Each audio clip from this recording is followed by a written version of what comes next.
I think the danger to the Bitcoin community, and this will probably happen sooner rather than later, is that you'll get clamped down on hard.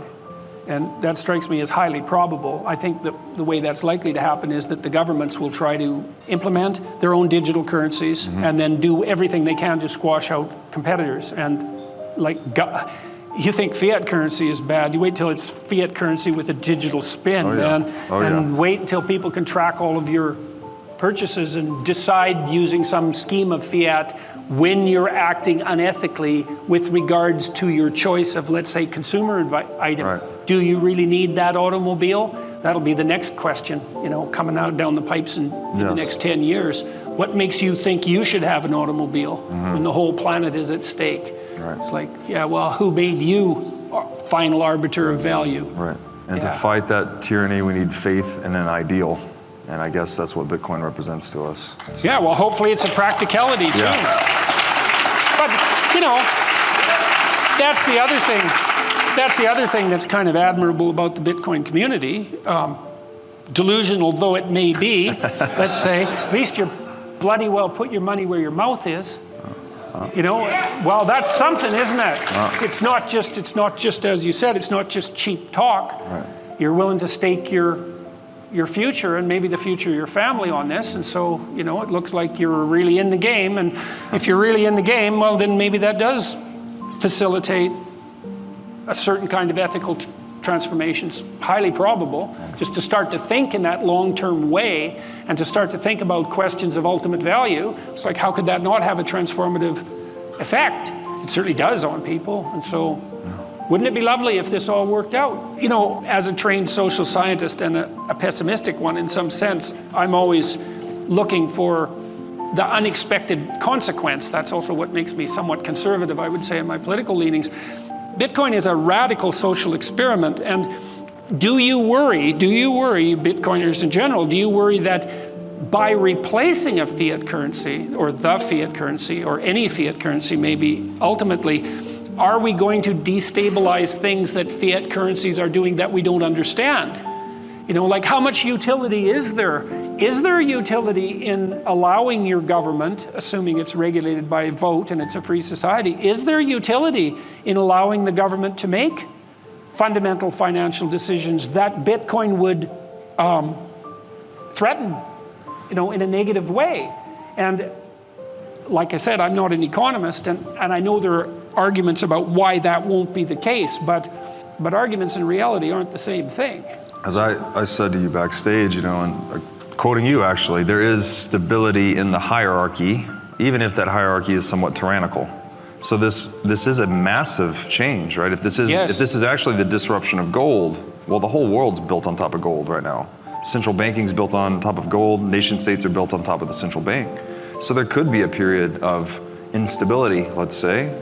What does it say on the dollar bill? Isn't it in God we trust? Yeah, but the actuality is in Fed we trust. Yeah, well, so it's corrupted, and you Bitcoin purists might be right about your presuppositions. Well, we've wandered through a fair bit of conceptual territory today. I don't see any obvious manner in which the presuppositions of the Bitcoin community violate fundamental psychological principles. Quite the contrary. But, like I said, I'm not an economist, that's for sure, and there's lots of things I don't know, so I'd hesitate to give it my unwarranted stamp of approval, for whatever that's worth, and very little. But it's an extremely interesting experiment, and I find it quite compelling, the idea of an incorruptible storehouse of value. You store value in your reputation, and that means you store value in the ethics of your behavior. The Bitcoin notion, I suppose, in some sense, is you have an unerring marker for that now. Right. So, well, I would. Hey, that'd be something. If I could add here, perhaps, too, that we would also seek to store our economic value in the money with the best reputation. Right? That's what the U.S. dollar is currently, what gold is historically. Yeah, and those are promises. Yes. Like fundamentally, you could ask, well, what is money? Money is a promise. Yes, right. So it's based on trust. Contract with the future. Absolutely. Yeah, and with strangers, right? With people you don't know, which is really quite remarkable. Right. And so it's all dependent on interpersonal trust. And, well, that's dependent on all sorts of fundamental things. Right. But because it's dependent on trust, you would think the most trustworthy currency, well, hopefully that would be the one that rises to the top. Yeah, there's a work by a great thinker in the space named Nick Szabo, and he actually describes money as the trust minimized asset. And what he means by that is that wherever you can store your economic value that's maximally insulated from the opinions and actions of others, you don't need to trust others, right? We don't need to trust. I don't need to trust that you trust gold. Gold just has a market cap by the free market. We can trust by assumption. Yes, exactly. Yes, and that actually constitutes wealth. Minimizing interpersonal trust to maximize. Absolutely. Well, I mean, maybe we'll get lucky, you know, and what'll happen is that Bitcoin will roll itself out incrementally, you know, within the confines of the free market system as it currently exists, and we'll be able to test these prognostications one by one without any revolutionary catastrophes, and we'll be able to find out. I don't know, for example, have you been keeping an eye on what's happening in El Salvador? How's that experiment working? Because I don't know. So what's happening in El Salvador? I can't attest to great knowledge there, but I do plan on visiting this year. I hear good things, is all I can say so far, but agreed, experimentation will tell us if it's working or not, right? Were the libertarians right or not? I guess we'll see. We don't really know if it will work.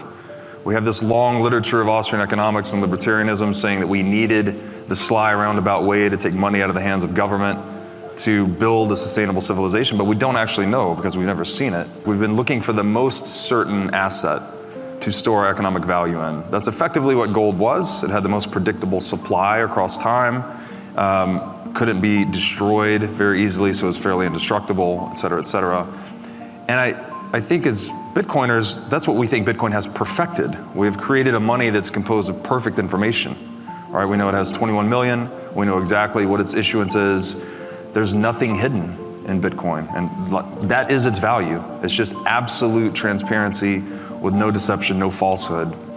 Well, we've certainly been searching forever for an incorruptible storehouse of value. Yes. That's definitely the case. And that is associated, at least in part, with our realization for the necessity of work, because work doesn't work without a storehouse of value. Right. And you know, interestingly enough, a lot of where you store value is in your reputation.